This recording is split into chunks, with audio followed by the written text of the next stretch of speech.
Welcome to Candy Bomber. Today, Hall of Mirrors, how France created the black legend of Russophobia. To start off with, I'd like to bring to you the ancient Greek myth of Narcissus and Echo. Now, Narcissus was a human male who was the most beautiful man that had ever been born. And Echo was a muse who was the companion who walked with gods. She was a divine nymph, and she was a great companion of the gods. So the nymph, she was the muse of conversation, if you like. One day, while Narcissus was hunting in the woods, the divine nymph Echo spotted him and immediately fell in love with him. When Narcissus sensed that someone was following him, Echo eventually revealed herself and tried to embrace him. However, he pushed her off and told her not to disturb him. Echo, in her despair, roamed around the woods for the rest of her life and wilted away until all that remained of her was an echo sounding through and across the forest. I want you to keep that in mind, and I will read. There's a second part of that myth, and to keep that in mind while we examine the French Hall of Mirrors. Before the War of Spanish Succession and the Treaty of Utrecht in 1713, France was at the time at its greatest territorial expansion. New France extended, at least on the map, in North America from the upper Great Lakes, Hudson Bay to the Gulf of Mexico. However, in Canada, as the century wore on, France lost Newfoundland, Nova Scotia, the Hudson Bay Territories, and the island of St. Kitts. The loss of North America was a very bitter blow for France, especially after the Fourth Colonial War and conflict between Britain and France, which ended in Paris in the Treaty of 1763. This last French-Indian War between Britain and France lost France all of its North American colonial possessions. The history of the viceroyalty of New France in North America was brief and very bitter. At home, this loss of New France in North America caused a great deep wave of frustration in French society. Precisely because of this, it rarely manifests itself open even today. But it is the origin of many attitudes of the illustrated or French enlightened elites at that time. It is possible to read books and newspapers from the 1760s and the 1770s in France without encountering a single mention, not even one in a millionth kilometer loss to the French Empire. It can be said that for the French during the Enlightenment, none of this happened, but it casts a vast dark shadow, and its influence of loss on the collective French psyche is deep. We must remember that it was in France where the theory of American colonial degradation and regression reached its peak. The degenerate American hillbilly archetype starts in France. The French attitude to North America after these defeats were, who wants an empire in barbarous America? Having an empire in the Americas, like Britain or Spain has, results in degeneration and backwardness of the colonizers themselves. It's inevitable.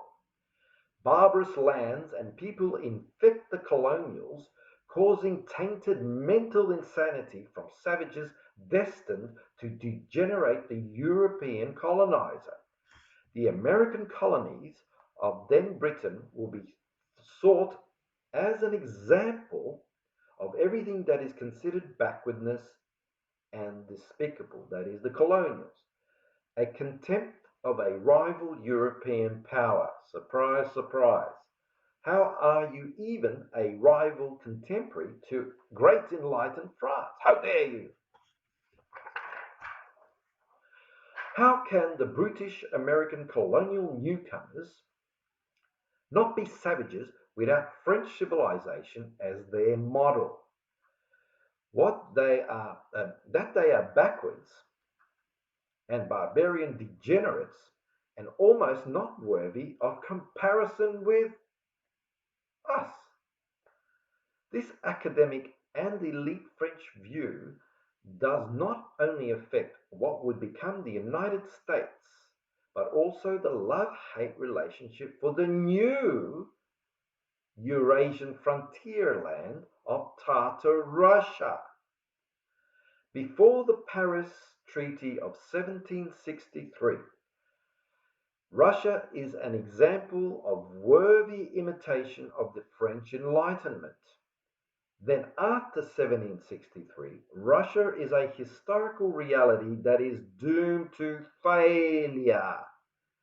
This view is uniquely French phenomenon of the time, which is not given in other countries, least of all the superpower empire in the region at the time, the Great Ottoman Empire, which had parts of Eastern Europe, which had North Africa, the Mediterranean, the Middle East. They certainly didn't see Russia that way, and they were the superpower right there next to Europe, in Europe at the time. Around 1700, Tsar Peter the Great had been seen as a grotesque and barbaric being coming from the confines of Asia because he had ignored, as I've said, the French in his great reconnaissance and tour of Europe. But in the middle of the century, French opinion is changing, and Peter the Great's history is reconsidered. Now, he is the great creator of a great empire, which would not have been possible, yes, not without the help of France and the French Enlightenment. This paradox for France is very irritating. How is it possible that the French arts, French talent, French science, French culture in the hands of semi-barbaric Russians has given birth to an empire of so grand proportions in the East? It is epic, the empire, and they, France, have not been able to generate anything similar in expansion or sustainability without its collapse. Actually, the French middle class and the public opinion of the 18th century is convinced that everything that happens in Russia and colonial America is the work of their enlightened people. Alexis de Tocqueville, a brilliant 19th century French diplomat, philosopher, and best known for his history of the democracy in America, looks back to the 18th century, and he is usually endowed with a healthy sense of self-criticism of his own work and his own position, but also of France. And he tells us that at the time, that the average French middle-class person truly believed that Americans do nothing more than follow the instructions of the French Enlightened thinkers as to how to govern their country. Tocqueville explains that the French have been living in the ideal utopian city, Paris, the ideal nation, France, and the ideal state, of course, the state, the apparatus, the great apparatus of the bureaucracy of France, which endured monarchies and republics. And this has been happening for decades. So they believe they are living in the best ideal utopian manifestation of humanity itself. This was built up by French writers to the point of believing that the Americans were limiting to executing the blueprint conceived by them. This disproportionate, gigantic gap between the true economic and social situation of France in the 18th century and the image of the French Enlightened managed to create and project their country internally and externally. The Enlightened legend of France as myth is second only to the black legend of Tartar Russia, but it is a mirrored reverse. Okay?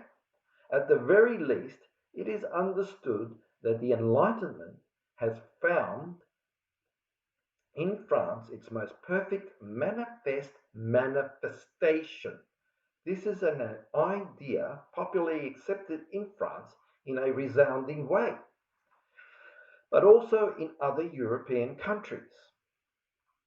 When you think of the Enlightenment, you project a French image handed down over the centuries.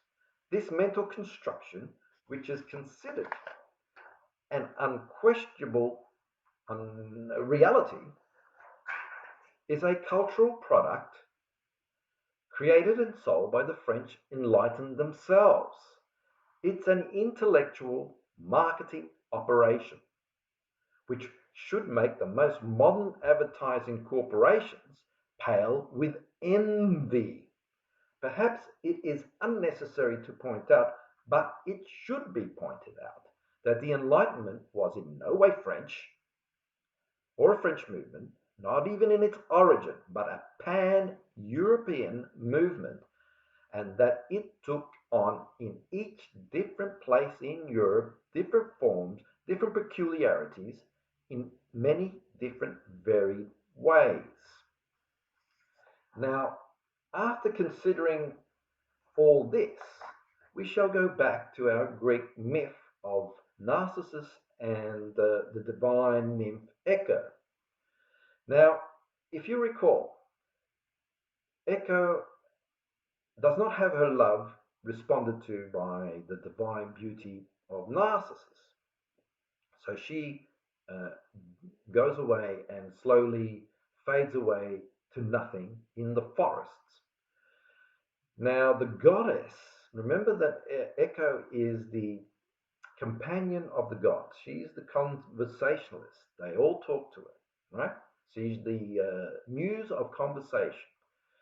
Nemesis, the goddess of retribution and revenge, learns that what has happened and decides to punish Narcissus for his narcissistic behavior. She leads him to a pool or a lake. There, Narcissus sees his reflection in the water, which he's never seen before. At that time, there were no mirrors.